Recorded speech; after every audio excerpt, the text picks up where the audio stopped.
Ever wondered if your advertising dollar is really working for you? If your ad would have been here, you and more than 4 million people would be listening to it right now. Contact ads at xzoneradiotv.com.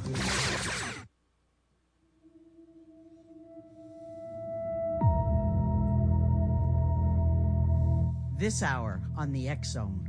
From the ancient wisdom of sacred fire to the mysteries of spiritual awakening, healing, intuition, and transformation, our guest has dedicated her life to helping others reconnect with the deeper truths hidden within themselves and the universe around them. Joining us tonight is Cerridwen Fallingstar, founder of Heart of Fire, a spiritual teacher, healer, and guide whose work explores the power of personal transformation, sacred connection, energy, ceremony, and the awakening of human consciousness.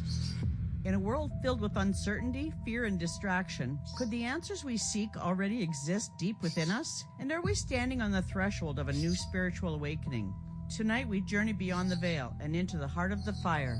Now, here is the host of the X Zone radio and TV show, Rob McConnell, on the X Zone Broadcast Network, the CanCom Broadcast Network, Classic 1220 CFAJ AM, and affiliates worldwide.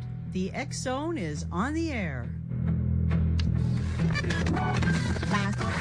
All Hit Radio.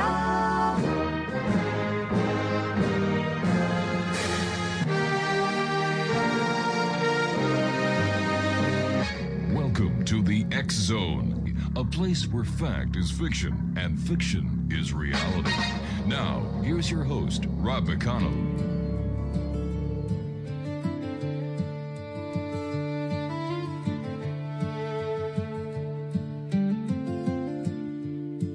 They say Mandela died in prison back in 1983. Yet history books keep telling us he lived to set men free. How could millions all remember a world that never was?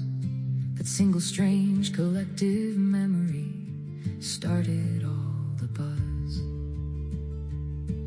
Now people talk of timelines, worlds colliding in the night, tiny cracks in human memory or dimensions out of sight. From children's books to movie lines and logos rearranged, something in the fabric feels familiar, yet has changed. We're shifting through the cracks tonight, searching for what's real, trying to understand the things our memories still feel. Are we living parallel lives in worlds just out of phase? Or is the human mind rewriting yesterday's old days? Welcome back to the X Zone. I am Rob McConnell, and for the next 2 hours, I'm your host and your guide as together we will cross this time-space continuum to this place that I call the X Zone. It's a place where people dare to believe and dare to be heard. It's a place where fact is fiction and fiction is reality. And we come to you Monday through Friday from 10 p.m. Eastern until midnight, right here on the CanCom Broadcast Network and your hometown radio, Classic 1220 CFAJ AM, that broadcast us on the AM dial at 1220 throughout southwestern Ontario. And, of course, they also stream us around the world on classic1220.ca. If you'd like to send me an email, xzone@xzoneradiotv.com, and on all social media sites, X Zone Radio TV. My guest this hour is Cerridwen Fallingstar, www.theheartofthefire.com. And Cerridwen, welcome back to the X Zone. How have you been? Thank you so much, Rob. I'm so glad to be here again and to hear your beautiful voice. Oh, thank you so for that. As you know, we south of your border are having a bit of a hard time right now. Our government is attempting to become a fascist government, and so I'm spending a lot of time out on the streets demonstrating and protesting, and also writing and calling my representatives and urging them to work a little harder to stop the takeover and get us back into a more democratic state. I my thoughts and prayers are with each and every one of you in the United States who feel the way that you do and the way that we do up here in Canada. And we miss our neighbors to the south. We miss spending time with them. We miss spending our vacations down there. And we hope that one day soon all the Trumpisms will be abolished and things will get back to being the way they used to be. Yes, or even better. Or even better. That's true. Even better, yeah. Cerridwen, for listeners meeting you for the very first time, who are you? And, I mean, beyond the public persona. Well, and the public persona is pretty much the same as the private persona. I'm a witch and a priestess. I've been teaching magic since I was, well, let's see, it's been 50 years. Okay, this dates me, but yes, I started very young, and I've been doing it for 50 years now. And I have published 5 books during that time. I have taught many year-long apprenticeship programs and graduate apprenticeship programs, which I often refer to as another fine year at the witch hatchery, as I try to bring more people of power into the world, and set them loose to do their good, and to many of my students have gone on to become powerful teachers themselves, or healers, or followed their own path, and that, of course, makes me very happy. Cerridwen, are you finding that more and more people are turning to, and I don't mean this in a derogatory way, but the alternative religious philosophies compared to the established ones? Yes, of course. One of the things that is happening, people are very attracted to paganism, often for a couple of reasons. One, it promotes equality between women and men. Right. It is also, paganism is, kind of an umbrella term for all of the pre-Christian, pre-patriarchal religions that existed all over the world and that still exist in many parts of the world. And so it is also something that celebrates diversity, that celebrates, say, ethnic differences. And that's another reason people embrace it. People embrace it because it is sex positive. It does not say that sex is sinful.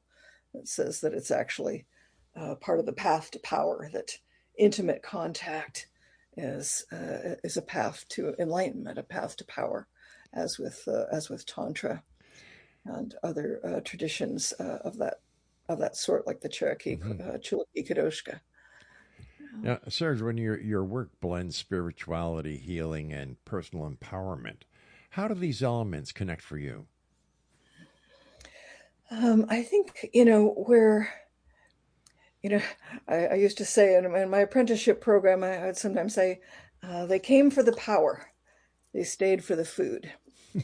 and of course, what I was talking about there was not just the fact that we brought wonderful potluck meals to share. I was talking about was the food, the nourishment, and that often when people start on a path to power, the idea of power is limited to our patriarchal worldview of power over.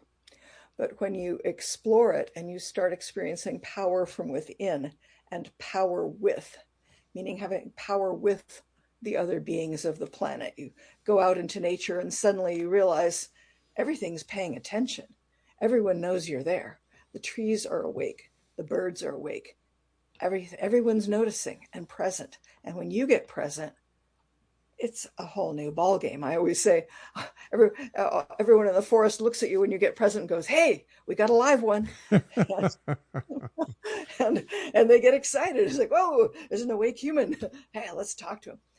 You become, when you have power with, you start experiencing that your power is that power of creation that's within. And you're part of something greater. All of it. You're part of something greater. And that is a much more, it's a divine power that feels a whole heck of a lot better than the sad little power over games that we see being enacted in our very unhealthy culture. Cerridwen, what does the name the Heart of the Fire symbolize in your teachings and life philosophy? Well, my first book is called The Heart of the Fire. It's a historical novel about witchcraft in 16th century Scotland. And again, it's that idea of looking into, past the surface and into the deeper place of what's there. The first thing you may think on seeing a fire is, ooh, it's scary, it's hot, it could burn me. Yikes. And that's all very true and important to notice. And at the same time, there's something deeper. When my son was 6 years old, one time he was watching the fire, and he said, Mom, have you ever noticed that whenever fire shifts, it benefits? It never smothers itself. It always changes for the better. And I had never noticed that, but my 6-year-old pointed it out to me, and it's true. The fire knows how to shift, to give itself more oxygen, to change for the better. It is a great teacher in that way. So it was also saying, to get to our power, we have to face what happened. We have to face that the witches were burned, that anywhere from hundreds of thousands to potentially millions of people were burned during the witch hunts that lasted off and on for 300 years in Europe. And this is what destroyed white people's connection to our spirituality, white people's connection to the earth. After we had killed our own teachers, we then went off to dominate and kill everyone's teachers, everyone's connection. And this is something that we have to face and heal in ourselves so that we can once again be part of our community of life. How would you describe your spiritual practice to someone who has never explored alternative spirituality before? Well, I had a friend, Alison Harlow, one of my teachers, one of my elders, she said, I practice magic exactly the way my ancestors did 60,000 years ago. I make it up. And that's what I do. I make it up. I feel into the energy, and I have learned how to move with energy. And if you really want to do magic, at first you'll be working from scripts and all that.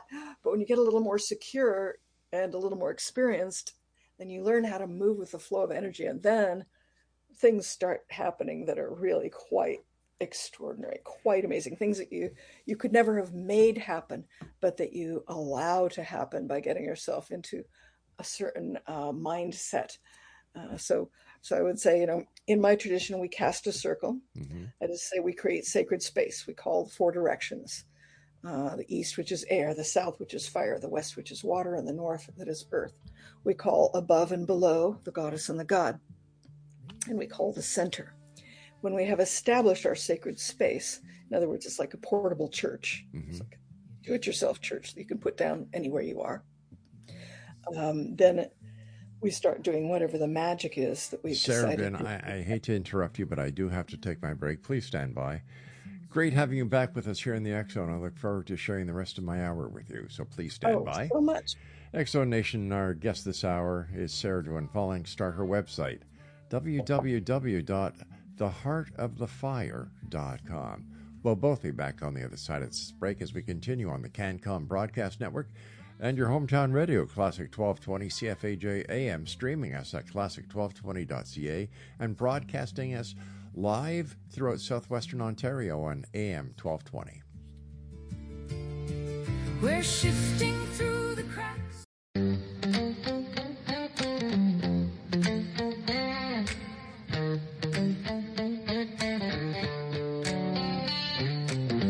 When the moon bleeds black on All Hallows Eve, whispers crawl through the dead oak leaves, candles flicker in the graveyard's bread, calling spirits back from death.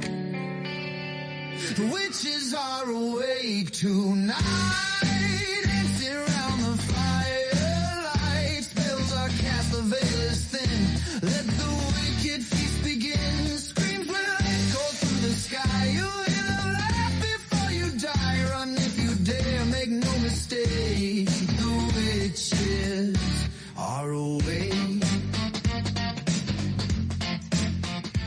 Exonation, Cerridwen Fallingstar is our guest this hour. Her website is www.theheartofthefire.com.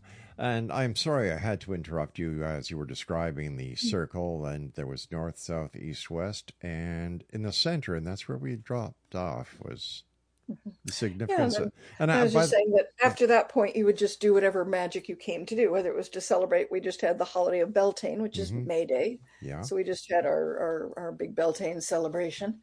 And, or you might have come together, for some specific healing or, whatever it is that you want to do. You want to go on a trance journey. I do a lot of trance journeys with people, which is putting people into a hypnotic state. And we can, a bunch of people can go together. It's really fun to have, say, 8, 10, 20 people, and we all go on a journey to the same place at the same time and start seeing the same things. How do you do that? How do you get 8, let's use the number 8 people to go into the same hypnotic trance, and they all are experiencing the same thing? Yes. Wow. You start with, putting everyone down in the same way. So usually I will take people on the rainbow clouds. So in other words, we start with a red cloud, which is the first color, the first chakra, and we move down the colors till we get to the violet cloud. Then we step off the violet cloud into whatever realm we have, in advance chosen to go to. Let's say we wanted to go to the Temple of Love and talk to some love deities about what to do about our love lives, So then we would all be there at the temple and we'd start describing the temple. And what you will notice is, one person, you will just have noticed that here comes a white unicorn running towards us. And someone else will say, I see a white unicorn running towards us.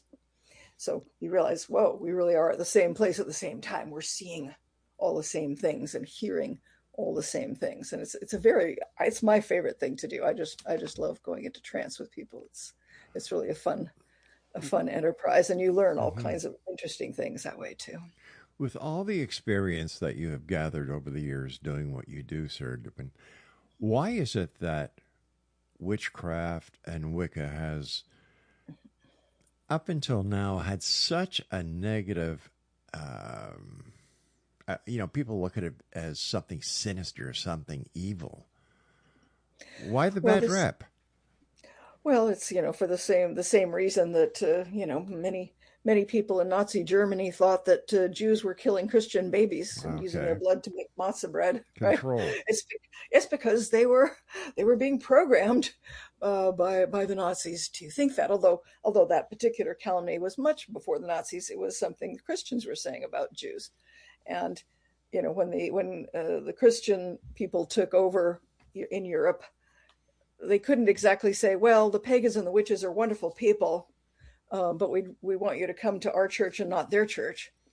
They had to say, no, they're evil, horrible people. They're not worshiping God. They're worshiping the devil. In other words, if you're trying to defeat another group, it's a lot easier to do it by, lying about them and just saying horrible things about them. So, I sometimes say to people, well, imagine if the Nazis had won in World War II, what do you think people would think about the Jews now?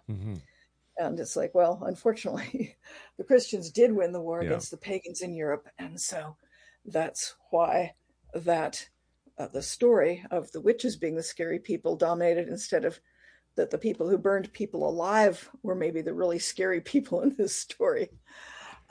And the people that did the burning of the witches are looked at as the good people instead of the bad people. I've never understood the mentality behind all of this.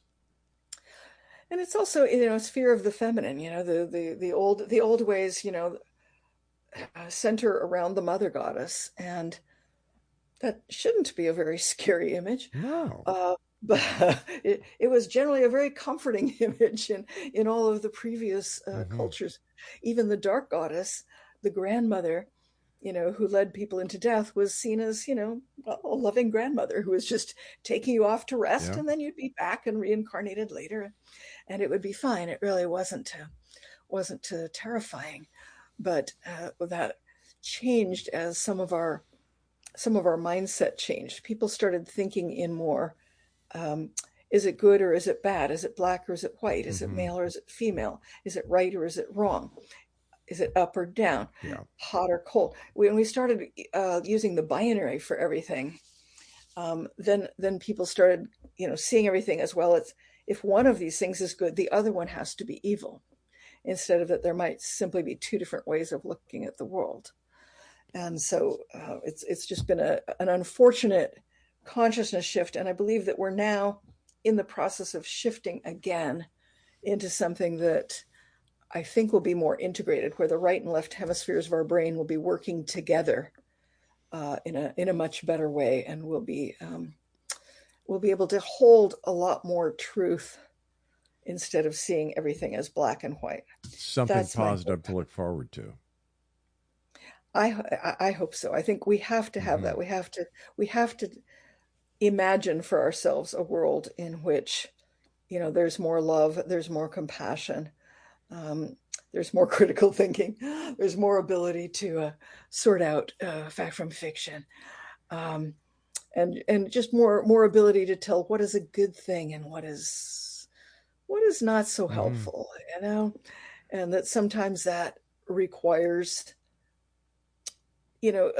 some thought. For instance, in the beginning, when I first became involved in Wicca, there were many people who were saying, oh, it's okay for people to have sex with adolescents because that's what people did in the older cultures.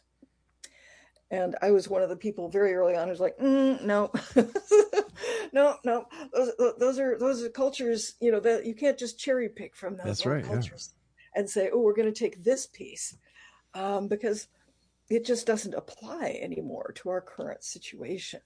So yes, sex is good and sacred, but not if it's used in certain ways. It's not sacred where there's force. It's not sacred where there's no, where you're not hearing no for an answer. It's not sacred when adults are taking advantage of children.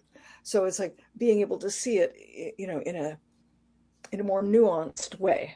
Sometimes it's not all one thing or all the other thing. We have to, it's like, yes, the relationship between mother and child is sacred. It's beautiful, but not if it's forced. Not if a woman is forced to have children and has no choice. Now the beauty has been taken from it. So it's having that nuance of, getting ourselves off of the black white, yes or no rubric, and into something more sensitive and more paying attention to all the different parts. Many people today feel very disconnected and spiritually exhausted. Why do you think that's happening now? I know in my country right now we're having tough times. One of my teachers, Malidoma Somé, who was from Burkina Faso in West Africa, said in his tribe they have a saying: when good meets evil, evil makes a war. And that is what is happening right now, is that as we have been making progress, for women's rights, for minority rights, for religious rights, for the rights for people who have all sexual orientations, as we have been making this progress, some people have felt very threatened by it, and they're fighting very, very hard to go back to 16th century, 17th century. They don't want this progress. They want to go back to, the white heterosexual males are running everything. Everyone else is essentially a slave. Well, geez, haven't they seen by now that the males aren't doing that great of a job? When I look throughout history, and I have said this over 35 years doing this show, women make better decisions and should be, and this is my opinion, leading countries. You look at the royals throughout Great Britain. The queens have always made the country stronger. When you look at, even not so long ago in the United Kingdom, you had Margaret Thatcher. She did a fantastic job. So I'm one of the... I didn't like her politics so much, but I'll tell you a funny story about that. I was in Britain at at a party, and this little 2-year-old boy was running his toy fire engine across the rug, and an older woman said, "So, what do you want to be when you grow up?" And he's like, "Firefighter." And she says, "Oh, what about Prime Minister?" And he looks at her in horror and he says, "That's a woman's job." And I said, "Okay, one for you, Maggie Thatcher." I mean, I wouldn't have voted for her, but hey, she broke the glass ceiling, and some progress was made. So yeah, I think, you know, something if we're going to get back to matriarchy, we really need a lot more women in power. And of course, not all women are going to be wonderful at it, and some men aren't going to be wonderful. Yeah. But really looking at, you know, one of the differences between men and women in general, of course there are exceptions, is that men are very good at laser-like focus. They're very good at focusing on one thing to the exclusion of all other things. And this is a very, very useful ability in many situations. I would say that most men. But if you're looking at the present president of the United States, he's all over the map. Yeah, well, definitely not that one. No. Yeah. But you know, but in terms of, you know, a strength, you know. Yes. And whereas women, they think about many different things at the same time, and politics is all about thinking about all sorts of different people and all these competing needs and how you're going to work it out for all the different people involved. The way that women are always thinking about, how am I going to make everyone happy in my family? Yeah. How am I going to get this person to talk to that person? How am I going, you know, that women's minds work in this much more making a web, making all these connections, and that this is really kind of the skill set that you need in a politician, is someone who can think of many things simultaneously and draw the connections between all these different things. So I think in general, the female mind is just a little better geared for that. And the problem is, we've been thinking about in patriarchy, politics is all about power. We need to start talking about politics as if it was just social housework, like just really so disgusting, only a woman would do it. I mean, all right, stand by. We've got to take our break at the bottom of the hour. X-Zone Nation, Cerridwen Fallingstar is our special guest, www.theheartofthefire.com.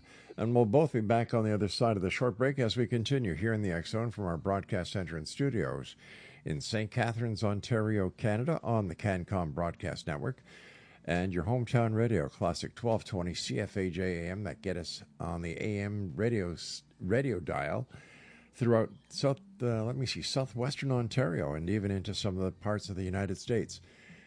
www.classic1220.ca if you'd like to stream us. We'll both be back on the other side of this break. Don't go away. Before you die, run if you dare, make no mistake, the witches are away.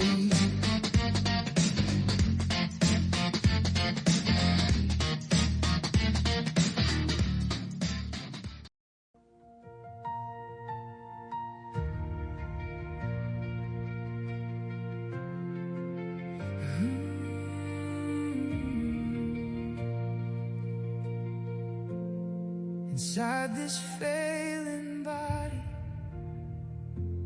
I'm still me.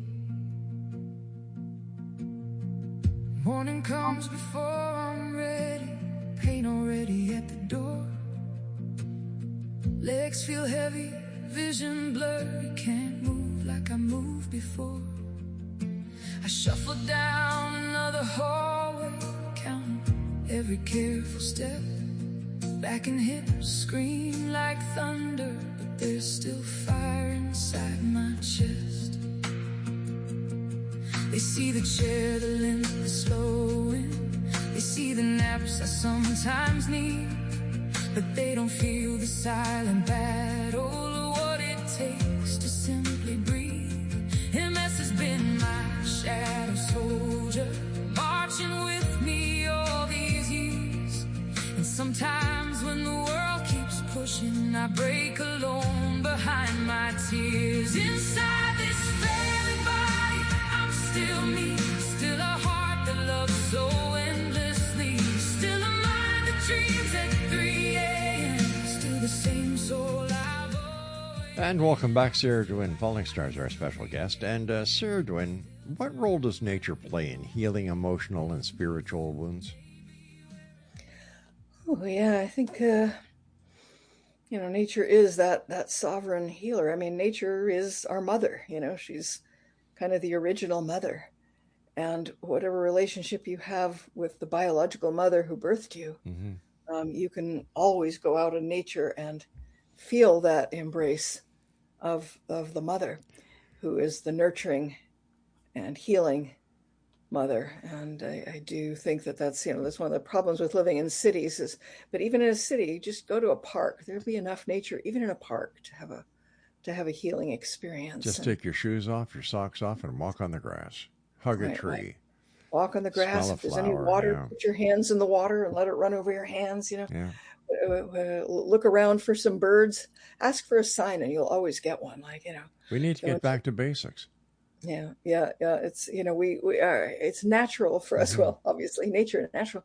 To have this intimate connection with the earth, but we just sometimes forget about it because we are all on our devices and being pressured to work and produce, and instead of just being and breathing. How important is intuition, and how can listeners begin trusting their own inner voice? Well, you can start taking some notes and just take those notes on when you were right and when you were wrong, and see if you can notice a pattern. Like often, for instance, when people are upset, they're more likely to be wrong. This is why if people are trying to get you into a cult of some sort, they will try and push you off your center. They'll keep trying to get you off center so that you feel insecure and need validation from the outside. And that's one of the techniques that they will use. So if you can get centered, chances are pretty good you can know what is happening in any circumstance. So practicing being able to take a breath, to detach, just say, okay, emotions, I'm not getting rid of you. We're just setting you aside just for a minute, just for a sec here. You sit over there, and now I'm going to be clear. And then see what comes to you in that moment of clarity. Once you've again, you're going to deal with the feelings later. Feelings aren't the enemy, but they can really get in the way of you being able to know what's really true in the moment. Have you personally experienced moments of transformation that completely changed your worldview? Yes, I probably have many times in the world of magic. Certainly, in terms of what is possible. What is magic, and can it really work? Those questions have been answered for me in some fairly amazing ways. When I was young, one of the first circles I cast it was the very first one I cast by myself, was out in the woods at night. And as soon as I'd cast the circle, a bear walked all the way around the circle and then off in the other direction. And I was like, whoa, hey, this stuff really works. This is pretty good. This bear knows exactly where my circle is, and walked all around it. I had another experience just a year or two later with my coven, where we were at the beach and we had cast a circle and the tide started coming in. Of course, we were too young to have figured out, oh, maybe you should check the tide tables. We hadn't done that. So the tide was coming in and it started coming around the circle, like bigger and bigger. And finally it came all the way around the circle and touched in the back. In other words, there was no water in the circle itself. It had come all the way around us, leaving the center of the circle dry. And then we dismissed the circle, and the next wave came in and just virtually knocked us all over and took everything off the altar. My goodness. So I've seen some things that are very, I know that energy is real. I know that magic is real because I have the experiences all the time that show me that when I'm in the groove, there's really no limit to what amazing thing might happen next. What exactly would you have on your altar? Usually we have something that represents each of the four directions that I talked about earlier. We might have an athame, which is the witch's knife. That is what you might use to cut the circle. Notice we cut the circle. We're not cutting anybody's throats. Don't panic. And then there's the wand, which is usually seen as the element of fire. And we have a chalice, which represents the water, and usually a pentacle or a crystal representing the earth.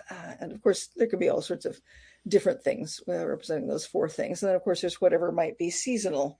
Maybe you're having a seasonal ritual, so that might involve grapes. If it was for the harvest festival, or it might involve Easter eggs if it was for the spring equinox, or et cetera and so forth. So that varies from time to time. Fascinating. In your opinion, what is the major difference between spirituality and organized religion? It's not that there's anything wrong with being organized. I mean, things work better sometimes when you organize a little bit. But I think maybe what you're talking about there is the difference between, spirituality and patriarchal religion as it's being practiced now. Patriarchal religion is very much all about top down. It's about having authority figures. It's authoritarian religion. It's saying you have to listen to the priest or the minister, and they know what's true and you don't. It asks people to give up their own inner knowing and to accept a dogma, to accept something written in the book, something that somebody else tells you. And spirituality teaches you, if it's truly that, is teaching you how to feel it for yourself, how to feel your own truth, how to know what is right in every circumstance, how to work as equals with other people in a circle, or perhaps how to meditate and to get your answers in that way to have an experience completely solo or on your own. So it's about getting the information from within rather than getting the information from without. You speak about personal healing. Can unresolved trauma affect someone spiritually as well as emotionally? Oh, of course. And that's true for absolutely all of us. We are in, as I say, really a post-apocalyptic society where the older civilizations were brutally destroyed. And so many people have been brutally murdered. We all have trauma in our ancestral background. We all have it in our blood and in our bones. So even if you had a quote unquote happy childhood, the mythical happy childhood, you're still going to be carrying trauma from just being here in this world after all of these things have transpired. But spirituality, again, it's best to approach your trauma. And I would say go to therapy. You can go to AA or some of those kind of groups are very good, especially if you feel like, well, I don't have money. You're bound to be addicted to something. So check out a group, learn how to use the steps. That's one way to approach things. And hopefully find a spirituality that encourages you, again, to heal yourself, to love that inner child who is harmed and wounded, and to become a mother and a father to that child. And that will again then put you on the path to being an actual adult in this world. And we really need more adults. What is the significance of sacred fire in ancient traditions and in your own work? The fire is, we see it as being the element of the South. Okay, the South. And the all right. fire is seen as transformation. Mm-hmm. If you look at, how you build a fire and you make heat, it makes energy. And so we see it as the transformative aspect. And we also see it as, enlightenment. Fire casts light, fire makes light. So being able to see more clearly is also one of the gifts of fire. How hard is it for someone who may be listening tonight and after hearing you talk about paganism and witchcraft, they say, geez, I'd like to become a pagan or I'd like to join a coven. How hard is it for someone to become a witch? It can be a little bit challenging. You have to look around in your area, see if you can find some people who are having, say, open ceremonies, open rituals. Go to some of those rituals, see if you like those people, if you think you trust those people. As with anyone else, exercise some caution before you trust people. They shouldn't be asking you for a lot of money. I mean, if they're teaching classes, yes, it's fair to ask for something in exchange for the class, but the you shouldn't be giving them your credit cards or anything like that. Be careful. Do they seem ethical? Do they seem like they're on your wavelength, et cetera, and so forth? And it can be challenging because people often don't want to bring new people into a coven because the new person is inexperienced and they want to keep moving at the level of experience that they're at. So you may have to go through a class or through some sort of teaching situation in order to, become well versed enough for people to really want to work with you, because you have, you understand how it works and you have something to bring to the circle. But just keep looking. If this path is meant for you, something will open up. All right. This information is for the people that are in the province of Ontario. There are people calling homes in Ontario that are claiming to be with Bell Canada, and they're saying that they'd like you're getting an upgrade in your router. But in order to get the upgrade, you need to go to your computer or your laptop and log into Google Chrome, and they'll give you a website. This is a scam, Exo Nation. If this happens to you, number one, do not do anything. Hang up the phone and call your local law enforcement agency in Ontario. Let them know what happens. Because what they will do, in fact, is give you a URL that will give them all the information from your computer, including your bank information, credit card information, and you will be scammed left, right, and center. So please be wary. Bell Canada will not call you to get this information. Bell Canada will not call you and ask you to go to Chrome website and give you a URL. This is a scam. Do not give them any information. But once you hang up, please call your local law enforcement agency, and if possible, give them the telephone number of the people who called you. I'll be back on the other side of this very short break as we wrap up this hour here in the X Zone. Whatever you do, don't go away. We'll be right back.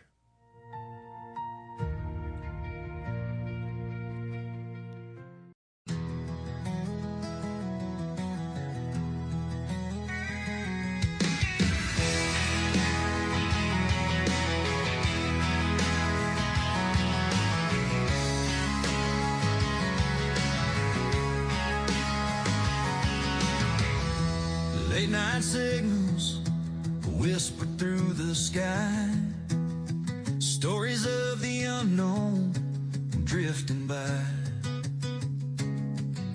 from shadows deep to stars above.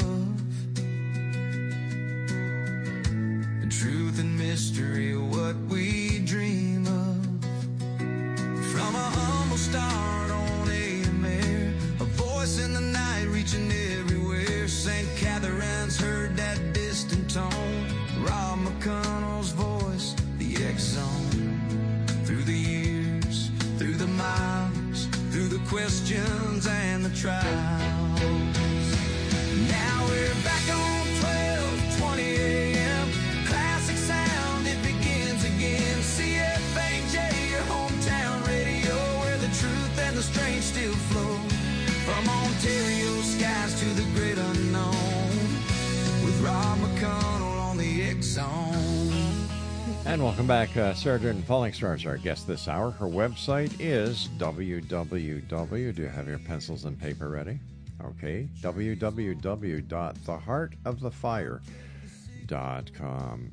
Cerridwen, what role do dreams play in spiritual communication and self-discovery?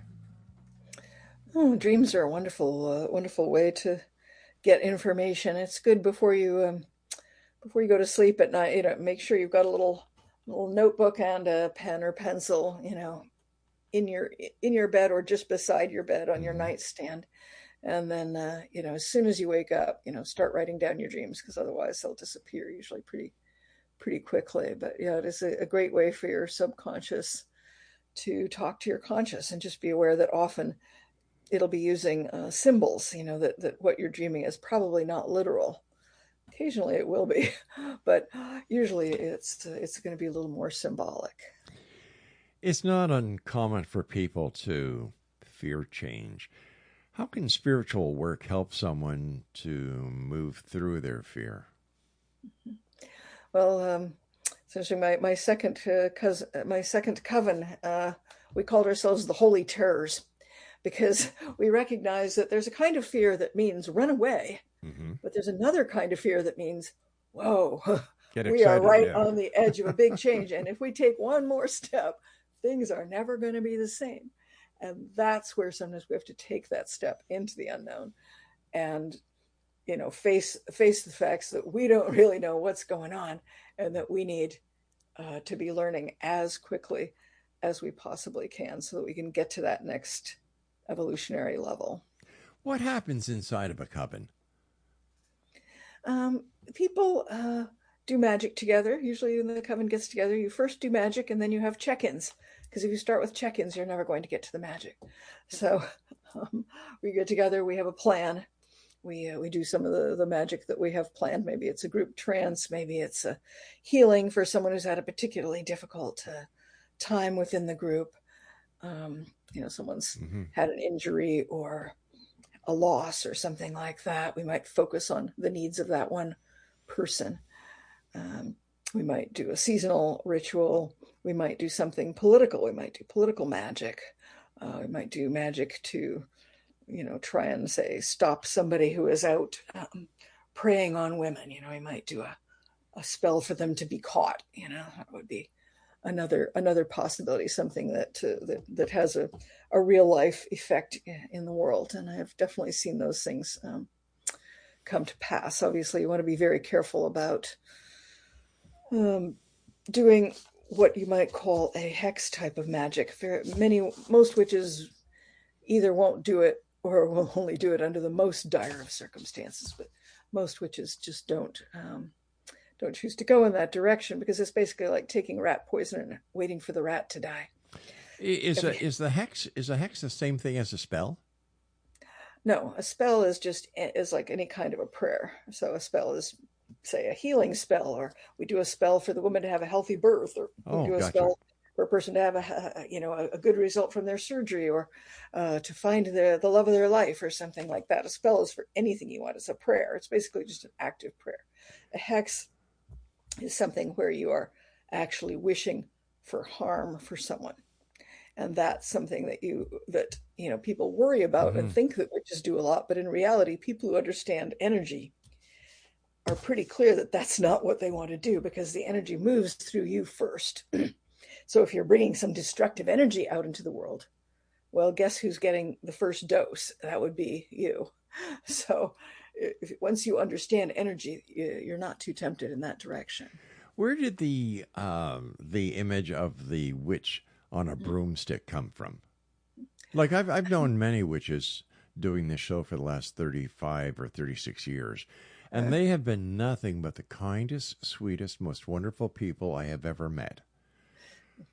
So where does the broom come from?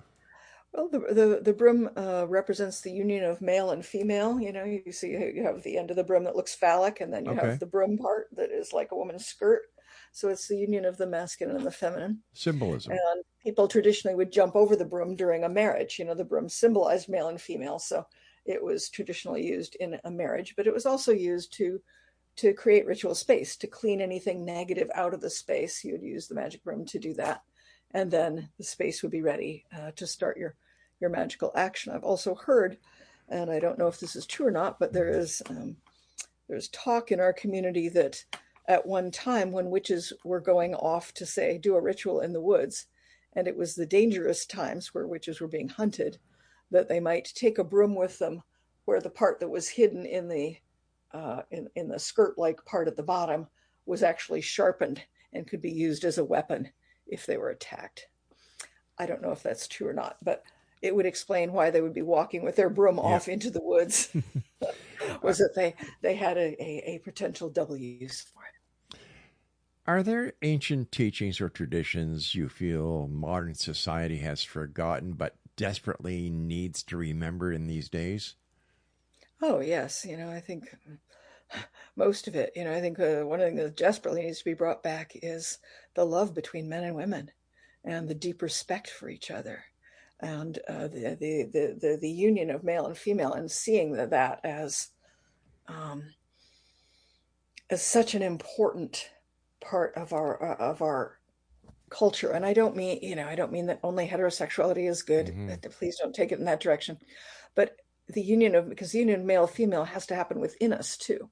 And that is one of the things that gay and trans people embody often, is that they themselves are the union of the male and female. And that's what all of us need to have, that union internally. And we also need to have respect for each other. And there has been so much respect lost for the divine feminine. And then the divine masculine has grown ashamed of itself. The divine masculine has been lost also as the masculine has turned to domination and violence as a means of control. Then we have lost the true heart of men, is then lost. And, men have those big shoulders and the big chest. The heart is the man's area. That is the man's sacred area. It's like women have the big hips. The womb is our sacred area. That's our magic. But men's magic is meant to be the heart. And that is something we need to get back to. How can people prevent themselves then from emotionally and spiritually from getting negativity or receiving negativity from another person or a situation or a place where they are? How do you protect yourself? You can imagine yourself. I like to imagine myself, with, inside maybe a spiral of light or a circle of light or an egg of light, something like that. So that anything, I can imagine it having a weave so that all the good things can come in, but all the bad things simply bounce off. You can visualize it in whatever way you like. Again, that's why we often cast a circle. We'll imagine a circle around us and receive protection in that way. You can put a bowl of salt water under your bed at night, to ward off nightmares and any kind of negative attack in the nighttime. You can do purification with salt water, with sage or other herbs. There's all sorts of ways to just do sort of a psychic hygiene. I also understand that if you were to put salt around the perimeter of your home or your doorways, it would also keep the negative spirits out. Yep, that's a way to go. Crystals are another way to go. Burying a crystal at each of the 4 directions around your house, or even more crystals if you want to do it that way. So yes, there's all sorts of ways to protect yourself, and I think so doing something like saging. And anytime you've been around other people, it doesn't matter if you think they're negative. You still want their energy still doesn't belong in your body, even if it's good energy. Right. It's not yours. So having a regular practice of using sage or salt water or something to smudge yourself when after you've been out or after you've been hanging out with people or anything like that, after you've been at work, so that you come home and you shift gears and shift into your own space without dragging everybody's energy in with you. What are some beginner-friendly spiritual practices listeners can actually start practicing or doing today after listening to you here on the show? I would recommend looking at getting a candle and lighting a candle. A candle represents all 4 elements in one. The candle itself is the earth, and the melted wax is the water. Right. There's the fire, and then of course the smoke coming out of it is the air. So I would recommend lighting a candle and gazing into the candle, and then asking your higher self, asking your allies, saying, please come to me, help me. I want to start on a spiritual path, or I want to start my spiritual path again. Please send me some images of what I need to do to be in my own power and to reclaim my own love. And then just breathe, look at the candle, see what you see. Maybe you'll actually see something in the flames. Maybe you'll close your eyes and see something else. Maybe you'll hear a voice. Have a little notepad with you so you can take some notes. See what it says to you. It almost sounds as if you're scrying with the candle instead of the mirror. Yep, candles are great for that. Fire is great for that. Cerridwen, as always, whenever you're with us here, time goes by so fast. I want to thank you so much for joining us tonight and for sharing your experience and for helping to make a wonderful difference in this world of ours. I thank you for that. Thank you so much. Can I remind you that my latest book is called Rocket in My Pocket, and it's a memoir of my growing up from the space age, where my dad was a rocket scientist, to becoming a high priestess. And it's a very funny book, and we all need to laugh at this time. Is it available on Amazon? It is. All right, Cerridwen, take care of yourself. Thank you so much for joining us. And Exo Nation, please visit her website at www.theheartofthefire.com. Hour number 1 is just finished, and we'll be back on the other side of this short break as hour number 2 commences right now here in the X Zone from our broadcast center and studios in St. Catharines, Ontario, Canada, on the let me see, the CanCom Broadcast Network and your hometown radio, Classic 1220 CFAJ AM. And they stream us not only on air at AM 1220, but they also stream us at classic1220.ca. I'm Rob McConnell. This is the X Zone. Don't go away. From shadows deep to stars above, in truth and mystery, what we